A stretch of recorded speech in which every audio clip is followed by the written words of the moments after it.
This video is brought to you by Surfshark. Stick around to hear more about the discount they are providing to the entire upper echelon community. Alright, everyone saw the title, so let's just dive right in. Early in May of 2022, crypto was attacked. Now, this is not the first time that has happened, nor will it be the last, but in a world often compared to the financial Wild West, this has been one of the largest, most damaging, and most interesting attacks the industry has ever seen, with an added perspective where the creator of the project in question had been specifically warned in advance. To fully understand, we need to build out a lexicon of definitions. For starters, cryptocurrency, for the sake of this video, I'll just call it crypto, refers to the most popular cryptocurrency tokens that are currently traded.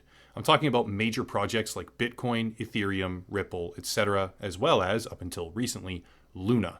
Luna, again simplifying these definitions as much as humanly possible, is one half of a larger project called Terra, and Terra effectively contains two halves, which are Luna and then a stablecoin called TerraUSD, or UST for short. This is where we get a little bogged down because every definition seems to contain two other definitions, but moving through the chain as best we can, stablecoins are a token that has been pegged to the value of an alternative currency, in this case, US dollars. TerraUSD, also known as UST by its shorter tag, is a stablecoin pegged to the US dollar at a 1-to-1 ratio.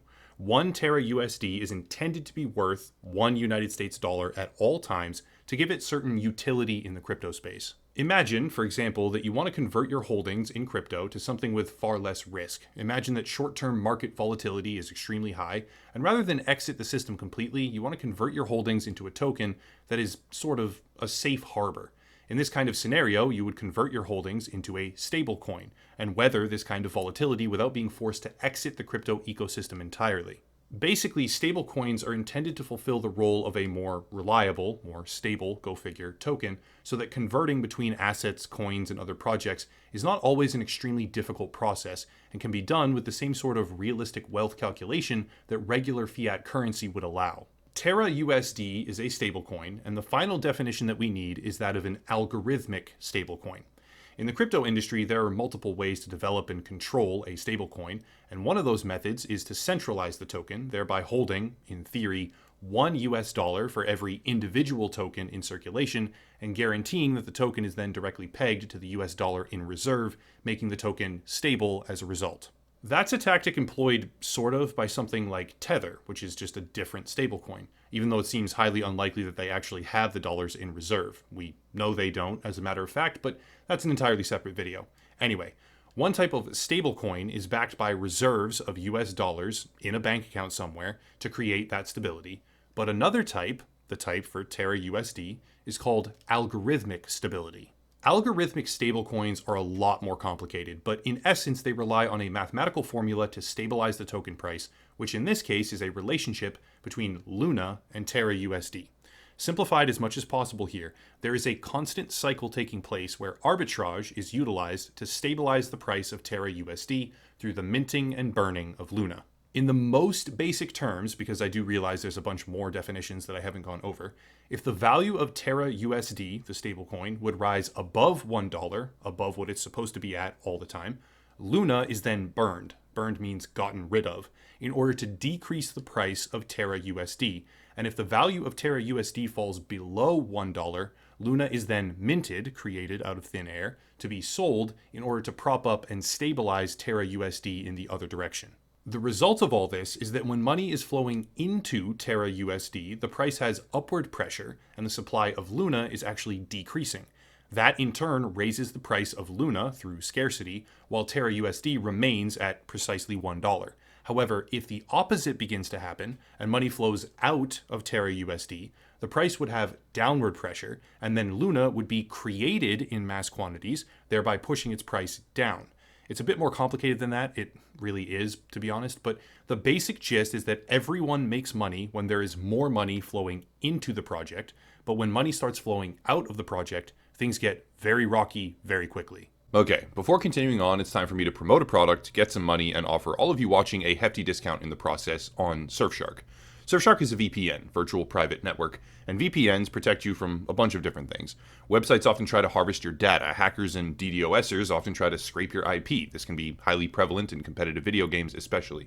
Sovereign governments often ban content they just disagree with, and even a simple site like Netflix will have different licensing contracts in different countries, meaning that if you switch your geographic region, you can access more movies and TV shows. Surfshark serves as a one-size-fits-all solution to all of these problems. Your data will be protected, your IP secured, your freedom to browse what you want expanded, and your access to online content preserved in the process. That's not even the end. Surfshark has a multitude of purposes for a multitude of problems, but for the sake of time, all I have to say is that if you utilize the link down below and use promo code Echelon in the process, you'll get 83% off and 3 full months free.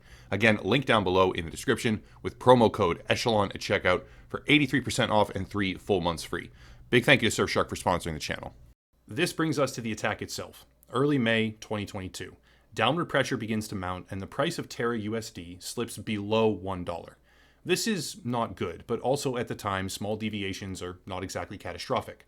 The price of TerraUSD began to fall, and as a result, Luna was being created to pull the price back up. Obviously, the longer this went on, the worse it was going to get for Luna, because mass production of the token to stabilize the price of TerraUSD would mean huge amounts of downward pressure for Luna as a token. But what we had seen so far after a couple of days wasn't even close to the end. Over the next week, 3 things would happen in rapid succession. First, the price of TerraUSD, meant to exist as a pegged stable coin at exactly $1 value per, would continue to crash and whipsaw beneath its intended value, actually far beneath its intended value, causing a never-ending stream of Luna to be minted and then sold onto the market as the price failed to correct. Second, wider market sentiment as a result of all this would completely crater, causing what can effectively be called a bank run, as people realized that their funny money might end up becoming completely worthless if this pattern continued, which created even more downward pressure on the Luna token and on TerraUSD as people tried to get out of their positions. Lastly, the third thing, creators, influencers, and other talking heads who are dramatically in favor of the Terra ecosystem, they've drank the Kool-Aid if you will, or just totally ignorant to the ponzified reality of crypto in general, began to speculate on what you should do as it all unfolded. This is one of my favorites, right? There's tons of them, but this is one of my absolute favorites, where a channel called Crypto Banter is quite literally advising people to buy in at staggered resistance levels of $34, $21, and $15. He repeats ad nauseum that if you want to accumulate more Luna, because that's logical and everyone should want to do that shit, you can start right now. I'll explain in just a minute how fantastic that advice turned out to be. These 3 things, primarily just the first 2, the third one is salt in the wound, created a death spiral, and where we stand now, a few days later, is that the price of Luna has cratered by 99.99% from a high of nearly $120 and from a more recent price point of nearly $90. Luna had lost all of its value, going beneath 1 penny, and it has been delisted from Binance. It has wiped out the investment of anyone holding the token and removed tens of billions of dollars in value by itself from the crypto ecosystem in a matter of days. Now, you may have noticed I said tens of billions of dollars, which is actually larger than the market cap of Luna itself, and there is a very specific reason for that. Luna and TerraUSD were a top 10 crypto project worldwide. This was a huge amount of money, but something else has also happened.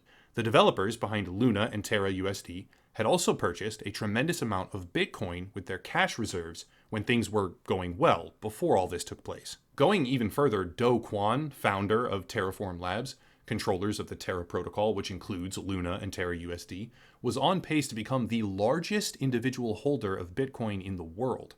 This matters because it ties the fate of TerraUSD and Luna into the wider crypto economy, because one of the largest Bitcoin holders, then selling that Bitcoin to avoid market collapse, will harm the entire rest of the ecosystem in a tangible, even highly severe way. In the time since TerraUSD depegged, the price of Bitcoin fell over 25%. It stands at around a 20% loss right now as I make the video, but the entire crypto market cratered as a direct result of a top 10 project, which was heavily tied into the space, not just faltering or encountering hardship, but imploding spectacularly like a star-gone supernova. Ethereum fell, XRP fell, pretty much everything fell, because faith in this industry is faltering. Now, that's a generalized technical view of what happened, but there's more. Do Kwon, founder of Terraform Labs, is not new to the idea of a failed stablecoin. It turns out that Do Kwon had previously founded a stablecoin called Basecoin, paired to a token called Basis Cash, which fell to less than 1 penny after a short-lived meteoric rise. His previous stablecoin failed in a very similar way when compared to Luna and TerraUSD, but his involvement in that project was under a pseudonym, Rick Sanchez, like the character from Rick and Morty.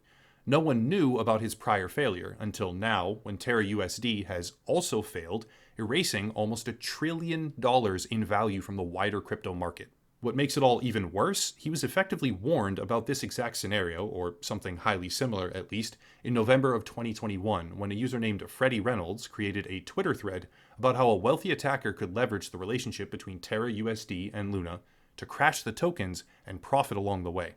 Do Kwon replied, quote, "Probably the most retarded thread I've read this decade. Silence is a perfectly acceptable option if stupid. Billionaires in my following. Go ahead, see what happens." End quote. And now?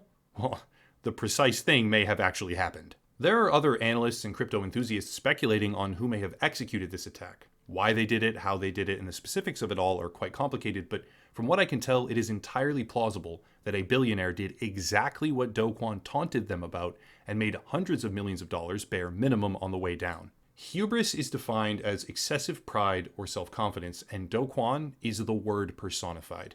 Responding to people critical of TerraUSD's longevity, citing a lack of efficacy when people stampede for the exit, he responded, "I don't debate the poor on Twitter."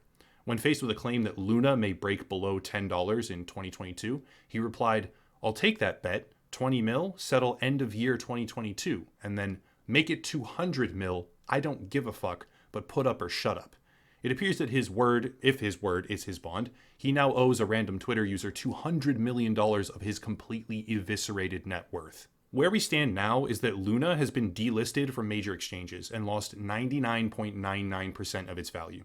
TerraUSD is still depegged, I might add, and also during this entire situation as it unfolded, there was actually a trading stop by certain exchanges. They prevented people from selling TerraUSD or from executing certain transactions that would further add to the volatility.